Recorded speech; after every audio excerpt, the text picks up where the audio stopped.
চলতি বছরে যুক্তরাজ্যে বইছে তৃতীয় তাপপ্রবাহ। এতে জনজীবনে ব্যাপক প্রভাব পড়েছে। দেশজুড়ে গরমের তীব্রতা বেড়েই চলছে। ইস্ট লন্ডনে ঘাসের আগুন নিয়ন্ত্রণে আনতে হিমশিম খাচ্ছে দমকল কর্মীরা।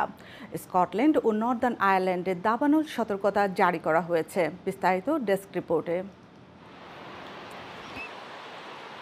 যুক্তরাজ্যে বাড়ছে তাপমাত্রা, সৃষ্টি হয়েছে তীব্র তাপপ্রবাহ পরিস্থিতি। শুক্রবার ইংল্যান্ডের ওয়ারউইকশায়ারের আস্টুড ব্যাংকে তাপমাত্রা পৌঁছেছে 31.5 ডিগ্রি সেলসিয়াসে।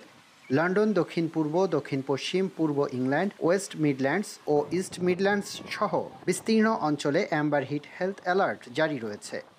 কার্যকর থাকবে সোমবার পর্যন্ত।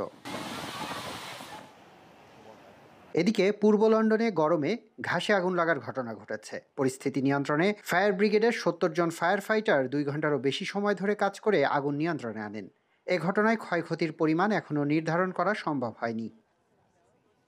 তীব্র গরম ও খরার কারণে ইয়র্কশায়ার ও অন্যান্য অঞ্চলে হোসপাইপ ব্যবহার নিষিদ্ধ করা হয়েছে। এই নিষেধাজ্ঞা শীতকাল পর্যন্ত বলবৎ থাকতে পারে বলে জানিয়েছে ইয়র্কশায়ার ওয়াটার কর্তৃপক্ষ। এই পরিস্থিতিতে জনসাধারণকে পানি সাশ্রয়, জানালার পর্দা রাখা সহ নানা উপায়ে সতর্কতা অবলম্বনের পরামর্শ দিয়েছে স্বাস্থ্য ও আবহাওয়া বিভাগ। সাপ্তাহিক ছুটির দিনগুলোতেও তাপপ্রবাহ অব্যাহত থাকবে বলে পূর্বাভাসে জানানো হয়েছে। Lipton Kumar, ion, news desk.